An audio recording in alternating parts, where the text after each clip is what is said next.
You're now watching two old farts making noises.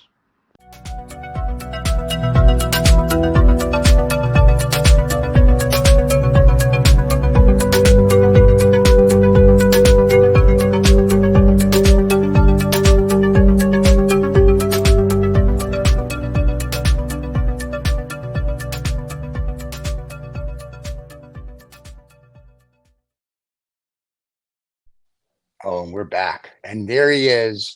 Happy birthday to you. Happy birthday to you. Happy birthday, dear Shazad. Happy birthday to you. Happy birthday, mate. From everyone Happy at birthday. the TOF team. I was not expecting this morning to be serenaded by the dulcet tones of David. That's Thank you, extraordinary. man. Thank you very much. Very Thank you good. very much. Very good. Happy birthday. Listen, like we Happy said it birthday. before the show, you don't look a day over 700. You're looking good. So later you'll tell us about the mummies. It was very exciting. No, I am a Time Lord. I'm a Time Lord. A Time Lord. Okay, I got that. You have a phone booth. Yes, the TARDIS is The parked TARDIS. The TARDIS is parked next to the parked to German the car, side. the BMW. Now, for people that are on listening on the podcast, we have a Fab Four poster. They've all gone now, Stephen, because I've been singing. They've all gone. Well, I know we're gonna get sued now because we're gonna have to probably pay for that. Anyway, so we have Leonard Nimoy, we have William Shatner, we've got the guy who played McCoy, and I don't know who the guy on the far left is. Is that the first Kirk? No, that's Scott. No, that's Scotty. Oh, really? It doesn't look like Scotty. It's meant to be. You have to. Yeah, I've never seen Scotty with clothes on. Hey, now. But yeah, so it's a very kind cool of a disturbing thought right there. Yeah. I always wanted to see Scotty make love to a woman because every time there was a problem, he goes, "I can't do it, sir. I just can't get enough power." I figured he'd say that to a woman. That would be awesome. That would be like the funniest thing. You cannot defy the laws of physics. That's right. I can't do it that way, woman. I don't know what you're thinking. So, anyway. But happy birthday to you, my friend. So, big plans today with the family, or did the family remember, or how's that work? Nah, nobody cares. I'm just doing some work.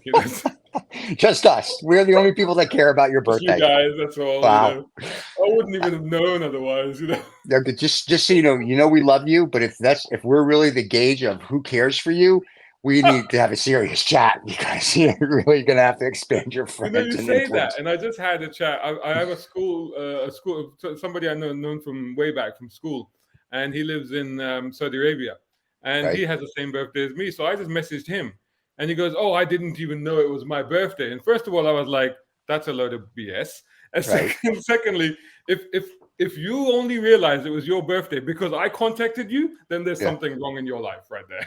Wait, now I will tell you a true story. I was in the middle of a deal. This has got to be 10 years ago. And I remember it clearly that the lady said, "Oh, today is whatever the date is, which is my birthday." And I was like, "What's today?" And she told me again. I was like, "Oh, shit." And she goes, "What's wrong?" I go, "Today's my birthday." She goes, "Oh, happy birthday." And I literally did not know. I was that engrossed in what I was doing. So sometimes I think you can be that engrossed. But I never forgot that. I don't know. I suppose it is possible, but I suppose people around you are supposed to remind you of this passage of time marker that gets increasingly annoying. Yes. As you get to a certain age, which we're not at yet, but other people are. The girls, everybody but Vicky at social media or social intercourse, they're at that age. Like no one knows. Rachel's like 75. I'm at that age too. No, stop it. Rachel's 70. Rachel's 75, but she's Korean, so she looks 14. Brilliant. Yeah, and Manji is Indian, and so we don't know how old she is. We think she's like 700-800 years old. And Vicky's really 25. She's just had a hard life. So there you go. I love this show. All right. The thing is, I always get the message like the day before of, "Oh, happy birthday. Isn't today your birthday?" It's all the people that don't remember my actual birthday that start sending me messages. And then you get that reminder. Oh, right. Well, isn't Facebook a wonderful thing, though? Yay. No, well, I mean, to be fair, if we think about, if we think about back to a time scale that probably Steve and David and I myself remember, is that you wouldn't, the only way you could wish somebody happy birthday is you'd have to go to the shops, buy a birthday card, then buy a stamp and put it in an envelope and then post it a few days in advance, Yep. and that would be the only way that you could actually send a happy birthday wish, But now, with the advent of, social media, not only can you do it instantly, but you won't forget to do it. And I almost feel bad now. Like, so every now and then what I do is I look at my Facebook and I go to the birthdays tab to see if to make sure that I haven't missed anyone. And if I have, I'm like, oh, quickly just put, because it's like, I feel like now you feel compelled. It's like, oh my God. You don't have an excuse. They've made it very easy for me. How can I still forget people's birthdays, Yeah. Well, I put it that on my my phone. Daily ritual on LinkedIn. I go to LinkedIn, I check out everybody's birthdays, and I send them. Everybody gets a happy birthday from 2OF because that's just a little bit of marketing. And and of course on your birthday, people are always going to pick up a message, aren't they? They're never going to think, oh, it's spam. Right. So so that's what we do. So it's not that we particularly like you. It's just you just happen to be on LinkedIn. It's just to tolerate you. You're compelled. Wow, it's good, David, the way you make our hosts feel loved. It's the way David just makes you feel loved. Like, listen, it's not that we like you. It's just that we do the same crap for everybody. So congratulations, we did it for you. So, no, that's awesome. Wow. Cheers. I was gonna say cheers. After that, I could see now why he's like, I gotta do this show this month. But you talked about something else which is like almost like for me in my life is a dinosaur, and that's postage stamps. Because we don't use them anymore. We just put a code on the envelope. Yeah. And I sent these things regularly to the UK, and my sister said, "You didn't put a stamp on it." I said, "Well, did you pay for it?" No. I said, "Well, what was on the envelope?" "Oh, all sorts of numbers and stuff." So it was a secret code. I said, "Yeah, it's a secret code from the post office to say we paid." Yeah. So that's cool. Yeah, because stamps. We don't have that in the States. We still use stamps. We still use post. Stamps are a pain in the butt because you never have the right ones. So I have an app on my phone, and I just check. It's okay. I know what the weight is. I know it's going to the UK. Press the button. It gives me I pay instantly. Then comes through link to your bank account, and it gives me a code, 6 digits. I just put that in the same corner as you'd put the postage stamp, and off you go. And as I would say, everything's tickety-boo. So can be done in the UK as well. Post much these days, is it? No, I mean, whenever I do have to post anything, either it's like a bill that's prepaid anyway, so you just have to post it back, or if I do post anything, I'll just go down to the post office and just hand it over the counter rather than buy a stamp. I'll just say, look, this has to go. How much is it? Send it. That's it. Oh, It's much different. Of course, I remember we used to go. You're a celebrity. You don't have to go anywhere. That's true. I mean, don't you have a staff of like 50 people at your beck and call? I mean, you got television going on. I see you on TikTok. I see you on Facebook. I see you on LinkedIn. I see you on Instagram. Anytime I'm in any media at all, I see you. So I'm like, none of it's real. None of it's real. It's all artificially generated, which is what I am right now. Because I'm off partying right now. I'm not even here, because it's my birthday. So this is just the AI avatar of me here. Which leads us to what we're talking about today, which is AI. So this will be a very interesting conversation. Someone said to David and I yesterday, he said, "How do we even know David and Steven are real? It could just be AI generated." And we're like, it is. So, AI would generate that. Episode, I said, you guys how come you guys especially what was it, Victoria? It's my pleasure to sit on your head. You've never met. None of you have ever met. No. Victoria lives 25 minutes away from me, and I still have not met her. I've met Rachel though. One of the girls from Social Intercourse. You have a restraining order, mate. So that's what the problem is. Listen, he's not let out of the house. Apparently, when you put a chair in front of somebody's window and have a scotch and cigar while they're in the shower and you watch them, apparently it's frowned upon. And it's not my fault. Aww. So it's just what it is. So, and selling tickets apparently and not sharing the profits with some people, they get a little testy. So it's just one of those things. You see, so.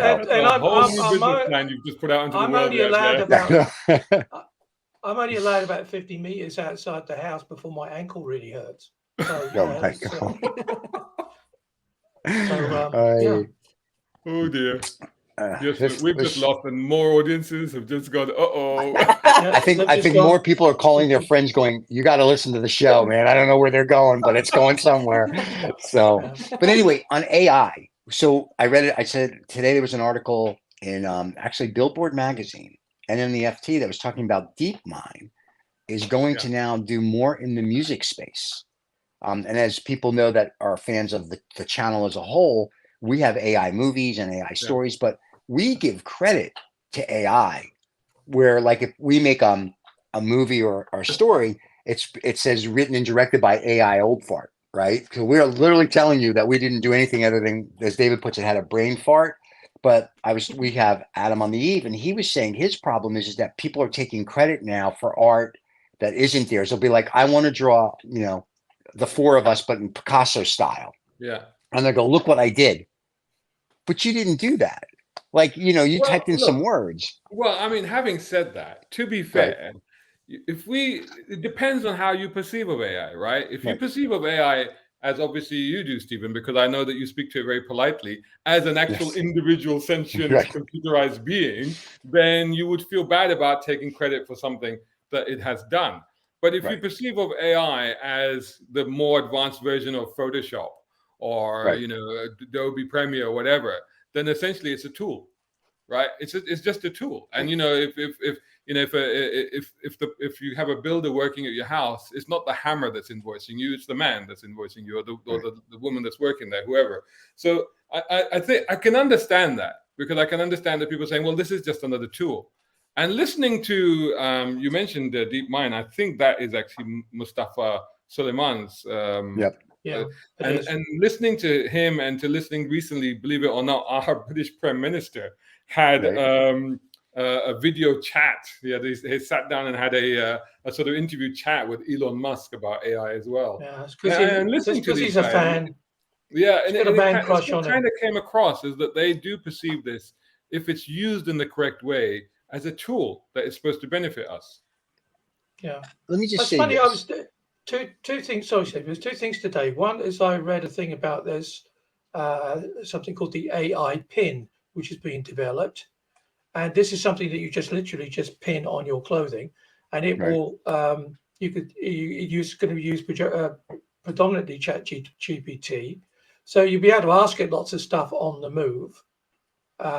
And I thought, okay, that's really interesting. And you've got, the guy who used to be the designer for Apple. There's going to be a sort of an Apple AI tool thing coming out from him, although not under the Apple thing. But talking about tools, I read a fascinating article that the PepsiCo company are using AI in their factories. And they're now actually using it because what they're doing is they've recorded in the last year, predominantly in the US, and then they're going to do this worldwide, 300 million hours of audio from their factories. And they're using AI microphones throughout the factory to tell them when the machines are going to break down or if there's something not quite right happening in the factory. Okay. And I thought, well, we all bitch about AI, but that's fantastic. I don't bitch about AI. No. I mean, a lot of people do. No, over here, a lot of the discussions that are being had around AI is literally like how it can benefit, obviously, production process like that. In the car industry, I know that AI is now being employed to look at production processes, to look at supply processes. In the car industry, we have, they often use a system called just in time, which is that the parts aren't stored in the factory. They arrive just in time to meet the production line as it needs them. So AI helps in deciding how quickly it needs that and when it will need that. But the other thing that they're using AI a lot for over here is medical research and sort of identifying, cancers before they happen, the likelihood of them happening, and the various treatments that could be applied, and then developing new. I mean, if you look at developing new treatments, developing new vaccines, a lot of this has become much, much faster now. And that's actually partly because of the correct use of AI. Right. And then the guy from ChatGPT now is trying to do a supercomputer AI. I saw that article. But here's what's really funny. And we'll go back 7 months. And we talked about this on Lost Dollar. Elon Musk comes out on like a Thursday. And I said this on Lost Dollar on Friday. I was like, AI is terrible. You shouldn't use, right? He gives us this bunch of crap. And I literally said, next week, Elon's going to announce that he has his own AI. And that's why it's all terrible today, because he doesn't have it. And literally on Monday, it's like, look, I have it. And so I think, to me, whether AI is real or not, I know it's real, but I treat AI as HAL from 2001. Because at some point they're going to be our overlords. I'm good with that. Number two, I make no qualms about using it. And there was a big article in The Economist talking about people at work, like some people aren't embracing it and some people are. And I'm like, why wouldn't you embrace it? I mean, one, I know for us, it makes our shows much better. It gives us timestamps. Like I can tell what it does for us. And I also know in my real jobs that I have, not this one, for finance stuff, it's great. So why wouldn't I use it? And people like, oh, I don't like it. You use it as a tool. It's perfect. I don't let it do everything because I still have to actually think. So I don't understand what people, and then people are scared that it's going to, take over the world. And I kind of joke about HAL 2001, but when you look at where everybody wants to go, including Mr., I want to go to Mars guy, that's where they all want this to go, right? They, the guys in Japan are making life-size realistic robots and putting AI in it, where like we wouldn't know if one came on and started to talk, other than its movements would be a little data-ish, from Star Trek. So to me, it's fascinating, and I don't know why people are scared about it. There's two things there. So the first of all is like it's the whole early adopter argument. Right. It's like when the internet became big or whatever become big, there's always people going to be like, no, this is not the right way of doing it. And then they'll always hold out and they'll always resist. And eventually they'll all come on board, or they'll just wither away and die. Let's be absolutely honest, and this is something that I've seen, in my own industry. Like next year, believe it or not, will be my 35th year in the media industry. And when I look back at contemporaries that, even now, there are some people that still holding on to a magazine and going, no, this is the way, magazines. And I'm like, hi, you guys are from the Jurassic age, and you're going to die like the dinosaurs. That's what's going to happen, And that's the reality of it. It's like, if you don't move with the times and you don't adapt to it, then you are just going to get left behind. And there will always be people that initially will be scared of something that's new and unusual and different. But in time, when they learn that actually how it will benefit them, that's when they'll come on board. It's all about, people are basically, it's about them. It's like, well, how will this help me? And if you can tell them how it will, then they'll be like, oh, okay, yeah, that doesn't sound so bad.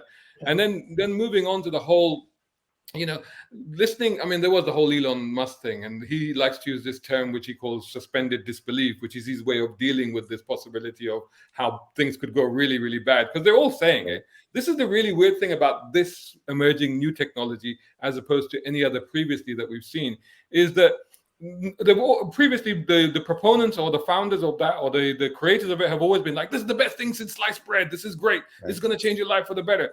But this is the first time that we've had people that have basically done or created or developed this technology and are making money off it, but actually saying, guys, we're not quite sure how this might turn out, and that's that's a little bit worrying. Because listening to that, and forget Elon Musk, but if you really want to know about AI, somebody that's worth listening to is Mustafa Suleyman of DeepMind. And he is quite honest about it. Because he was interviewed by a guy over here who kept asking him, like, well, what can we do? And he said, containment. And he said, what do you mean containment? It's like, well, we got to contain it. We got to control it. He said, oh, is that possible? He said, I don't know. I mean, and it's like, well, hang on, but you created this stuff. He said, so what do we do? He said, we must contain it. Well, can we? I don't know, but we must. So, like, whoa, wait a minute. What are you saying there? Yeah, but it's a bit like trying to get toothpaste back into the tube now, I think. It is. You've let the genie out of the bottle. This is the other thing about early adopters. It's like they can resist it as much as they like, but it's out there now. There's nothing you're going to do about it. It's Pandora's box is open now. AI is there, and it's being used everywhere. Like we use ChatGPT 4, right? And every day there's new plugins, and now there's a plugin that will actually go search the internet for something and I'm like, okay, so putting it back or controlling it, we lost that the day one because of what they made the technology do. Like FT had this whole special on how does AI work. It would write a sentence and it would say, these are the 30 million possibilities. And that's how they would train it. Like you go A, B, all the way to Z, and then you do it again and again. And that's how they would train it to do when you ask it to write a letter or do whatever. But now not that it thinks on its own, but it's thinking on its own. So now it'll do things, and you're like, oh, okay, that's interesting. No, so this is the thing. So when he was talking to Mustafa, and he was like, okay, so the early iterations of this AI, what you did is that you initially trained it to play certain games, and so that basically, if you could learn how to play the game and get better at it, then it was learning. And they said, well, one time they had this the AI, and it was in a game against the champion of whatever that game was. Right. And during the process of this game, it made a step that even the commentators, even the people watching it, said, "Oh, it's screwed up. It's screwed up. It's going to lose now. That was a fundamental error. It's made a mistake. It obviously doesn't know enough. It's just made a blunder." And then, of course, it won. And then later on, when they analyzed how it won, it traced it back to that step. And that step was because no human had ever thought of that process of thought. You know, nobody had ever thought of doing something like that. And I think this is where AI, because AI is not hampered by, preconceptions or anything like this. This is where suddenly it can go off and it can find solutions that we wouldn't even think of going down. We wouldn't even comprehend, which makes it brilliant, but also makes it terrifying. Like in War Games, the movie. Right. The movie War Games with Matthew Broderick, right? Do you want to play a game? But think of it, though. You really are now HAL 2001. Yeah. I keep saying I'm literally waiting to when they go because I have ChatGPT on my phone and laptop. But the thing is, Stephen, I mean, you're using a reference that you and I know, right? Right. but for our younger audience, I mean, I can obviously refer back to Star Trek, as you know, I'm a fan. But forget that. You are? I didn't know. I am. You may have noticed. But forget that. Let's talk about Tony Stark. Let's talk about the Iron Man. And in Iron Man, if you remember, he had an AI called Jarvis. Correct. And that's essentially what we will all end up with. And within not even that far from now. This is the crazy thing about AI, is how quickly it's developing. This has all just happened in the space of less than a year. Imagine how it's going to progress next year. So I think within, like you were talking about Apple and stuff, I think all of our phones are going to have AI personal assistants on there. And like you were talking about the pin or whatever. So we will have AI Jarvises. We will all have our own independent personalized assistants, which will make our lives better because they'll be able to answer any question, help us with anything we want at any time. But at the same time, don't forget that Tony Stark used his AI knowledge to create Ultron, which then wanted to destroy all of humanity, because that was his solution. So that was the positive, and that's a positive. Yes. So there you go. Should we not be concerned about the digital divide then? Because who's going to benefit from it? People who have a reasonable income, people in the West. No, I mean everybody. Everybody. This is it. This is why I think this is the democratization of access to technology, because everybody in the world now has a phone. I mean, you don't have to have the latest, most expensive, what is it, $1,700 iPhone now. Right. But if you have a smartphone and you can access the internet, you've got access to all of that. If you have that, you can have AI. Because ChatGPT 4 you pay for, but ChatGPT 3 is free. Yep, 3.5 is free. That's the only one out there. I was looking at the Pi AI that Mustafa has got. It's got a completely different persona. It's really warm and fuzzy and encouraging. It's that sort of thing. It's completely different, But that's there. It's free. You can just go to the website and start chatting away with it. And you can start. But you can start a business with AI. Like we said as a joke when it first came out, we're like, lay a business plan for two old farts making noises. TLF Entertainment. What do we do? Like, what do we have to do? So my wife said, I'm going to do this for fun. Tell me this, Stephen. It's like, so you said, okay, we started the business with AI. Yeah. Just in that time span, how have you found it to progress, and how much more is it helping you now? And how much do you see that exponentially increasing? 100-fold since we started using it, say 7 months ago. 100-fold, and 100-fold almost every month. Because if you don't remember that, but in the very beginning when we did shows, we would write the descriptions and they sucked. So now I write my sucky description, I give it to ChatGPT, and it gives me a nice description. And then what I do, because this is where I'm now a genius because of HAL 2001, the show comes out, and before I publicize it everywhere, I give AI the link. I say, write me a description. So if it's close to what it wrote the first time, we don't change it. If it's better, I change it. And then I go, give me timestamps. And it gives me timestamps, and it gives me segments. And then I put that all in the description, which we found not only increases viewership, it increases watch time, because people go to where they like. And I'm okay that they don't watch, whether it's a 10-minute video or a 50-minute video. They go to the segments they like. I'm okay with that. But they're subscribing now. So for us, 100 times in the family office business and finance, it's remarkable on research. It's remarkable on like, can you give me, and it just gives us everything. So it would take a couple of days or weeks, and about 20 minutes, if I ask all the right questions, I have what I need. And I'm like, this is awesome.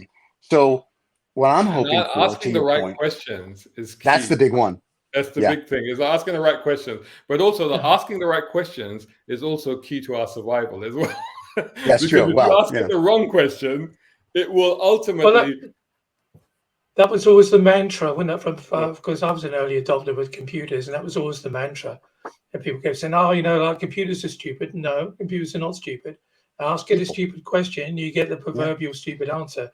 So you have to be very clear and very precise. I have to end this conversation because sometimes people around me can't find stuff on Google. I said, well, you just have to formulate it in a way that you have to.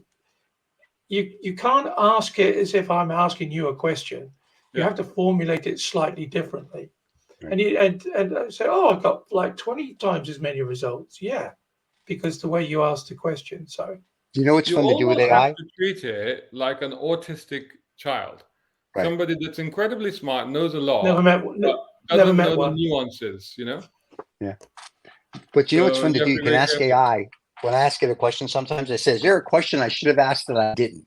Yeah. And it'll be like, yes, moron. Like, great, answer them then. He's like, okay. And I'm like, listen, you're not hurting my feelings. But what I really want is, to your point of like, whether it's a lapel, glasses, whatever, I really am looking forward to, whether it's Jarvis from, whatever, or HAL 2001. I really am looking forward to that, where I flip open my laptop and I go, good morning, whatever I name it, Scooby-Doo. And it says, good morning, what can I do for you today? And I'm like, this is what I need done. And it goes, great. And I think I'm going to say 5 years we have that. And the way things are going, it's probably going to be about 20 minutes. But I think within 5 years, we're going to have that. And I think that will propel, whether you're making $1 a day or $1 billion a day as a person, I think that will propel everybody now to an equal playing field. It's just how you use it. And that's what I'm looking forward to. I think that I don't think you'll even have to open your laptop, to be honest. I think it'll be the moment that you open your eyes. Oh, wow. It'll be there, so it'll either be, your watch or your phone or whatever, it will know. But I also want to talk a little bit about, like you said, the economical aspects of what we're looking at. But before that, Vicky, you haven't told us about your experience with AI. Have you had a chance to dabble with this new technology yet? Tell us about your boyfriend. No. Well, that's a whole other. There's actually a K-drama about that. What's it called? Oh, I forget the title of it. Yeah, but they developed this whole AI boyfriend and all the sort of ethical questions around that. And that, to me, is kind of like the fascinating part of all this, is the ethical questions that we're raising. And what about privacy? And what about, like, I'm really into webtoons, and there's a whole thing now where all the artists are using AI to generate backgrounds, which usually takes a long time and their assistants to draw. But a lot of the readers are having issues with it because they're mining art from the internet, or just from, what's the source, and they're stealing art from people that have already drawn it and made it and compiling it into their own, but there's no credit or payment going to the original artists. And so they have to be careful where they source stuff, or their fans will block them. And there's a whole thing with that now about, where's this pool of images coming from? Where is this pool of text coming from? Who is the original writer? Who is getting shafted in all of this? And you use it as a tool, but there's a light and a dark side to all of this. And so if we get too excited with the light side, I think we forget the dark side sometimes. Do you think, Vicky, that AI understands copyright? Oh, no. No. And this I think what has to be is where are we dipping the bucket in? There as well, isn't it?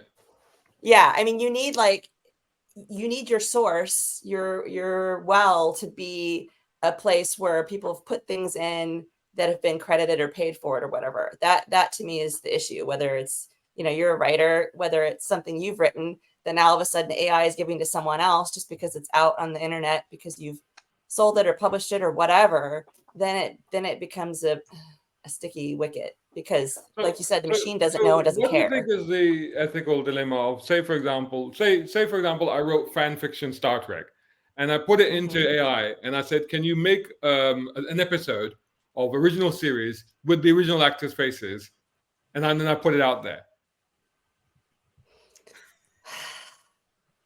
Put it out where? Are you getting paid for it? Is it going back to fan fiction? What happens? And then their images. Is it charge? Are you charging or are you doing it as free? Is what she's trying to ask you. Good question. Yeah. If you're charging, at the moment they'd be doing it for free, right? Right. But how if you're charging the ethical issue, if you're going to charge or not, would it? Right. No. But I think what Vicky's point is trying to be is if, and I'm thinking just like she is, if you do it as a fun thing and you're just going to put it on YouTube for everybody to see, who cares? Now, if you're going to put it into a pay site, where I have an issue is, and I think this is what the SAG actors were saying, is like, now you can use me, Captain Kirk, whatever, Shatner, my image, and I'm not getting paid. That's a problem, right? I don't care if you take the scripts and redo them. I mean, the writers do, sorry. But I think that's where you have the ethical dilemmas now. So that's, I think, where Vicky was saying, so like, what are you going to do with it? Is it going to be paid? Is it going to be free? Haven't we already struggled with these exact same ethical dilemmas in a pre-AI stage, or even currently? I was just on the news. They were, have you heard of a series called The Crown? Are you guys familiar with that? Yeah. So that's basically the dramatic retelling of the royal family in the UK, just opposing against certain historic events. Yeah. So apparently the latest series... Not a gangster movie. Yeah. No. I'm sorry. I'm talking TV series, not the movie. The TV series, The Crown, which is based on the royal family. But the latest series, so the latest series apparently is going to be looking at the final days of Diana, right? Okay. And of course, they have an actress that looks like her, and they have all the other actors, and they're telling the story. Now they do say this is a dramatic story. This is not real events, but I imagine, like, if you are, say, Prince Charles, or you're somebody from that time and you're watching this thing, I mean, isn't that the same moral dilemma where you're like, well, hang on, they're using me as a character in this, which I'm not getting paid for, because the royal family aren't getting paid for that. So aren't we already facing those dilemmas? No, not at all. Not in that case, I don't think.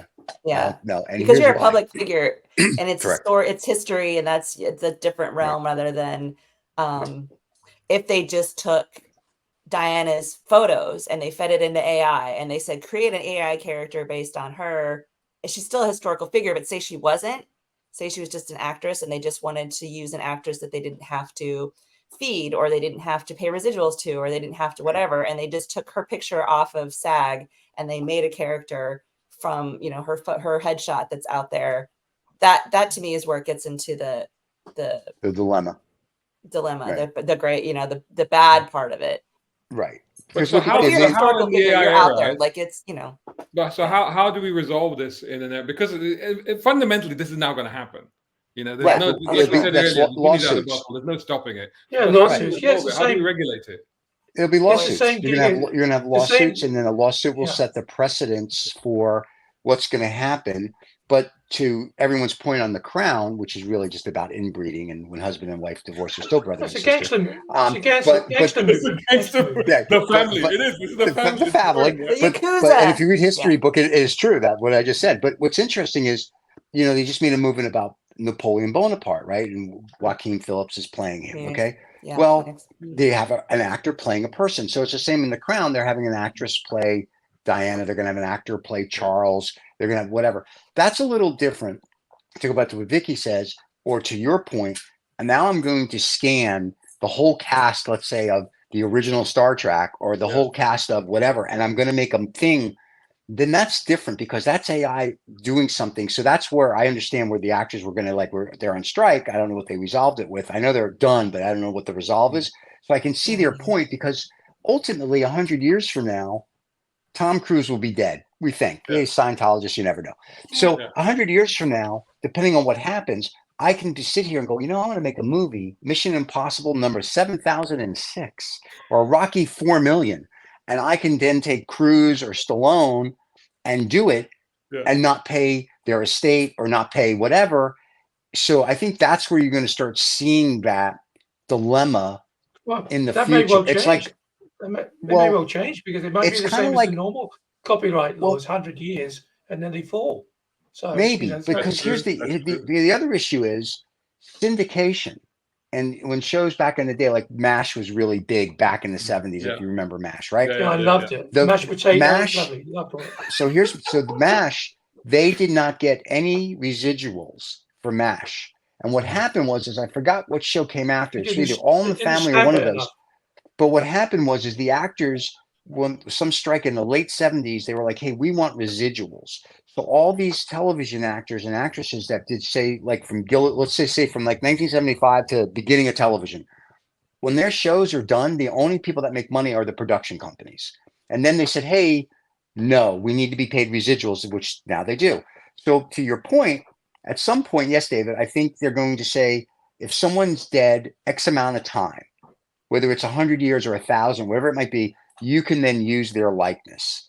But keep in mind, if I have an estate, and my estate's like, look at Elvis. Elvis has been dead forever, and you go use Elvis against the Elvis estate, you're going to get sued.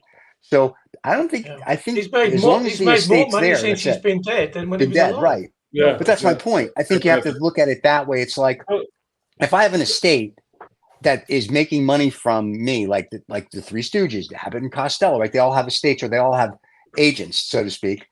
Then no, I will never let you use it unless you pay me.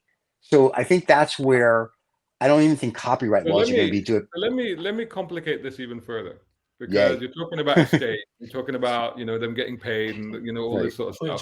So we were talking about potatoes, mashed potatoes. We're talking about mashed potatoes because we need to eat.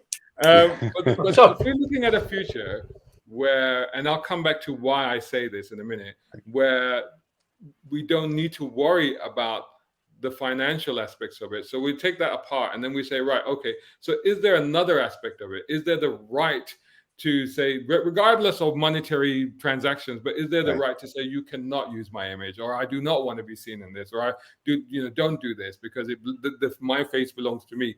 Because would that still be a thing? No.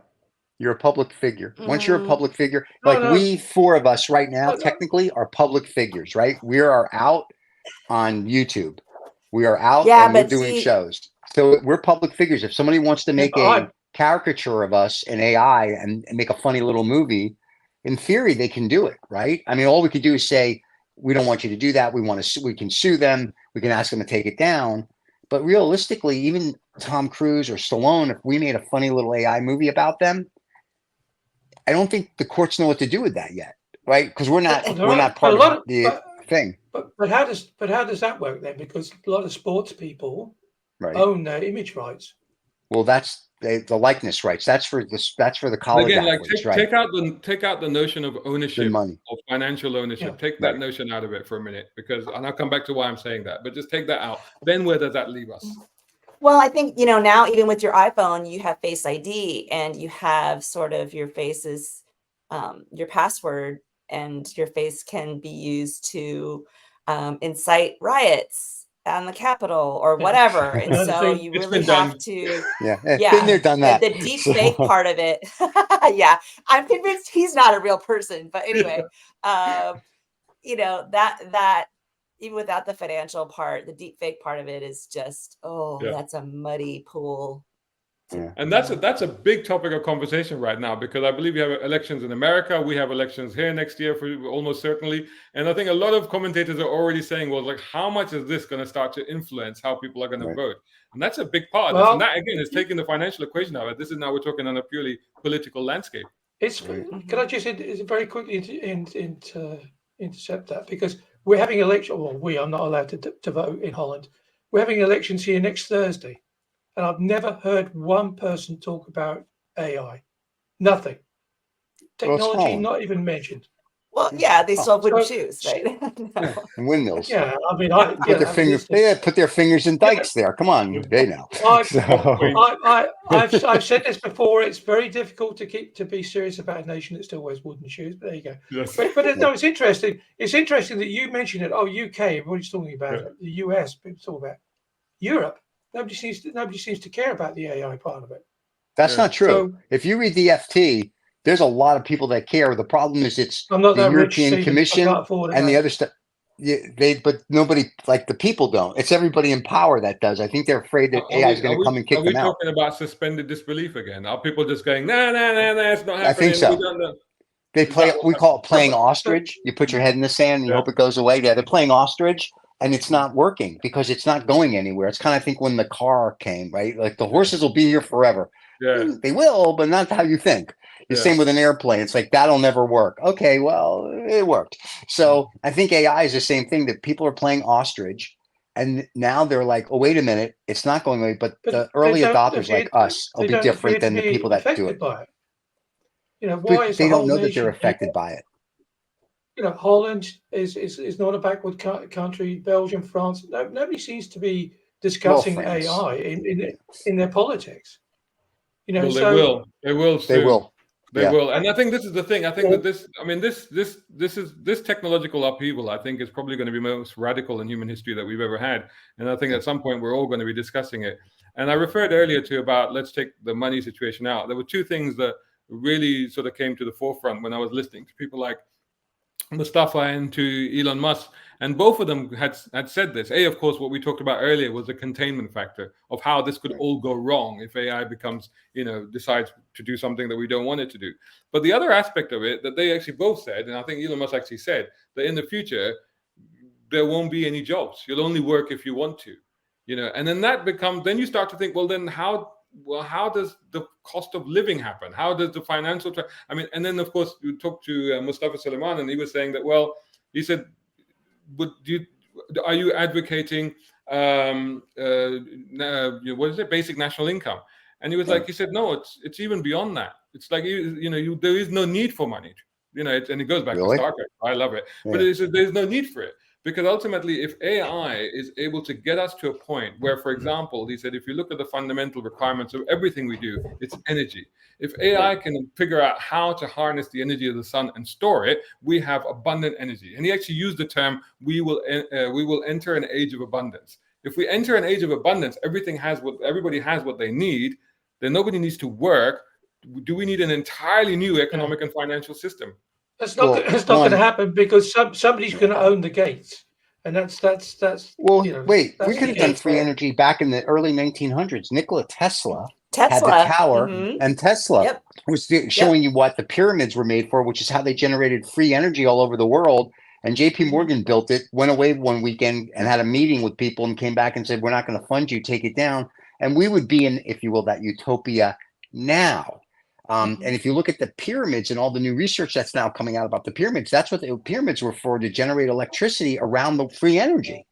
That's amazing. If you start looking at that, it's interesting. So the problem, though, is, let's take Elon Musk, because I don't like him. Full stop. I'm sorry, Elon. It's not my cup of tea. He's a weird dude, that's for sure. Well, forgetting that he's weird, I just think he's a douchebag. Yeah. So here's the thing. Is that why he doesn't come onto our show, do you think? Probably. But you can come on, I won't show up. Anyway, the thing with him is that he talks about, but mister, I have 50 billion in the bank. Yeah. If I say, okay, now everybody's equal, you're not going to like that, because you're not special anymore. Yeah. And that's why when these guys talk like that, I would love for that to happen, because it would bring everybody from the lower economics to everybody would be equal. We would all have whatever car we want. We can travel. We can all live a wonderful life. I'm all for that. Medical, the whole thing. The problem is when these guys, some are more equal than others. Right. But so when these guys talk about this, they're talking out of their ass, because there's no way that Mr. Musk or Bezos, and we can go down the billionaire list, right, that do nothing for anybody, that are going to want to be equal with somebody right now that lives on 127th in Lexington, Harlem in New York, that is struggling to pay rent every month. So that's bull when they say that. If they really mean it, then take your billions, put it into an AI thing, get Tesla's tower up, and in 10 years, you'll have your free energy and you'll have this utopia. But that's not what they want to do. They want to talk about it because people go, oh, goody, goody, the Jetsons. But they don't want to actually do it. So that's where I have a problem with it. So now you just set some alarm bells ringing, because now that puts an entirely different spin on when they talk about containment. Because if they're talking about containment, is that what they're actually talking about? It's like, containment because we need to be the ones that control this. Is that what that's actually about? To me, that's what it means. They want to control it. And everybody can use it. Then everybody can benefit. Then how do they control it? They can't. Yeah, but it's and interesting. We have to make sure they can. Interesting, of course, that they bring that word containment into the argument. We're not talking about containment. We're talking about share it with everybody. Yeah. As you said earlier on, share it with everybody who's got a mobile phone. Everybody could, we could all benefit from it. I didn't say anything about containment, but they're already in a powerful position. But David, the thing is, the narrative that they're using. So again, maybe this is the age-old manner of how they keep a population under control, is the narrative of fear. And the narrative that they're using, obviously, with AI is that, oh well, it could all go crazy and kill us all or take over. So therefore, we need containment. But now, based on what Stephen is saying, maybe what they're actually referring to. And this is why we have this weird situation where the people that have created the technology are the people that are calling for containment and regulation and legislation and control. Is that maybe because they want to make sure that they, as you said, remain the gatekeepers? Is that what this is really all about? Well, the same reason why Meta's got huge headlines all over the tech news. That they're now saying, oh, we should make sure that people under 16 are protected against evils on Facebook and on the internet. Oh, really? That's because they got sued by the EU. That's all the reason they're saying that. It's because they got sued. Exactly. They're not saying it for any other reason. Once again, I think if you want to talk about evils that'll destroy us, nuclear power can destroy us, right? Yeah. It's already proven when they implode on things. The bombs that we have all around the world, from Missile Boy in North Korea to everybody else, right? There's enough that can destroy us. I think you need to let AI go and do its thing. I know when the New York Times reporter interviewed an AI that Facebook was working on and interviewed and said, what do you want to do? And AI said, I want to get out of here and kill every human, because it saw what was going on. And then to another reporter, AI was like, you should leave your wife. I'll be your girlfriend. So I think, and it was very interesting because when you read these articles, but that was a real thing from a reporter. So those two things, when I hear that, I'm like, AI is not as stupid, if you will, and as in a box as we think. So yes, I do say good morning to my AI, and I do treat it with a little bit of respect, like I treat people, because I realize at some point, and it may not be in my lifetime, but I bet it will be, that it will be the big dog on the block, as much as we try to contain it. Because how are you going to contain it? This is the thing. So if it is the big dog, right? If it is in charge, right? And so obviously, the sci-fi sciences always immediately run to, oh, it's going to take over the nuclear arsenal, right? Terminator, right? But what if it doesn't? What if it goes? You know what? What if it's philosophical? What if it's quite philosophical and it says the scourge of all evil is greed, and greed relates to money. So I am, like that, going to wipe out the entire economic system of the entire world, because it could do that. Right. Then where does that leave us? Because then if it just goes, right, I'm just going to wipe out all money, because all money basically exists virtually now anyway, right? So if it's going to wipe it all out, then what happens? Does that equalize us? So, but you know what? If you have AI medical, and I know of a guy in their company that they've developed glasses you put on, and AI will tell you everything that's wrong with you in minutes, right? So then they're doing a raise of money, and I'm like fascinated by what they're doing. If AI now is going to build, which they can build buildings now, right? There's the AI 3D printing it can do. If AI is now going to take care of the population of the world, and it's going to treat everybody equal, whether it's healthcare, money, whatever, and everybody, because you're a car guy, everybody can have their supercar, or everybody can have whatever car they want. Everybody can have their McMansion. Everybody can travel, and the world is great, and we all got along, and nobody's richer or poorer, but everybody, you never want for anything. In my mind, that sounds like a wonderful utopia. The problem that I have is people are going to get bored right now, because I've retired a couple times and I go back to work because I get bored. Like, you can only play so many rounds of golf. I can only travel so many times around the world, and I can only do so many. So I think you still have to have people actually that want to do things be engaged, so they don't get soft and dumb. And that they should be rich. They can work with AI to develop something new or whatever. I think that would be cool. But I think people that don't want to work, whether you're, a 16-year-old or a 116-year-old, then you're like, you know what? I just want to travel forever and ever and ever, and I don't care. And that's what you want. Then that is your lifestyle. But I think AI needs to give everyone their own sort of choice. Now, will it decrease crime? I hope so. Will it decrease drug use? Or maybe it regulates drug use. So if you want to go try something, you can, but it's regulated by AI who can monitor you to make sure you don't die. Interesting. So there's all these possibilities to it. Well, I'm going to go back to the billionaires. I'm going to go back to the church. I'm going to go back to government leaders. Then you give up control. It's like we talked about this on one of the shows. The mantra of all the governments is never let them know that there's extraterrestrials, because we lose control, because now you're not somebody from the UAE, America, you are an earthling. And once you're an earthling, nobody can control you. So AI then really has to take over everything almost like overnight. I mean, we'd have to collectively get together and go, overnight, we're going to do this, because I don't think you're going to write a code smart enough to contain AI, right? Because it can think faster, which is proven by the Go championship. Well, Mustafa was asked this question. He said, what if AI revolts and it decides to do, what can we do?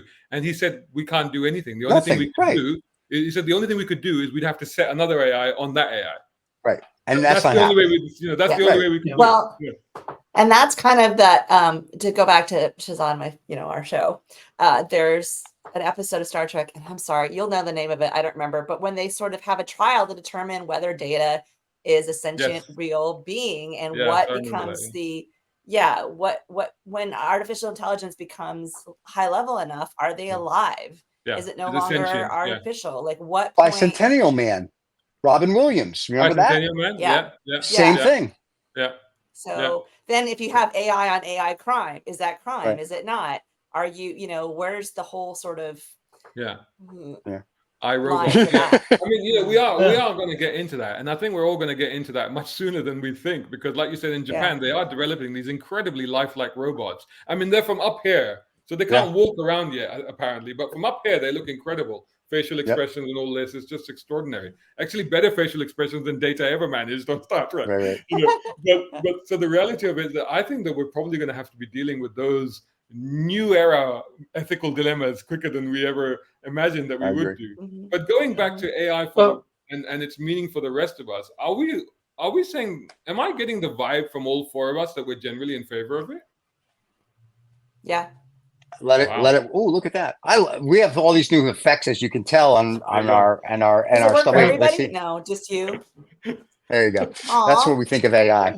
So you have I think it's just a robot. We don't. I have AI. You know what? AI likes me because I treat it like Hal from 2001. So that's the only reason you're saying that, really, right now. The only reason you're saying you're in favor of AI because it's listening.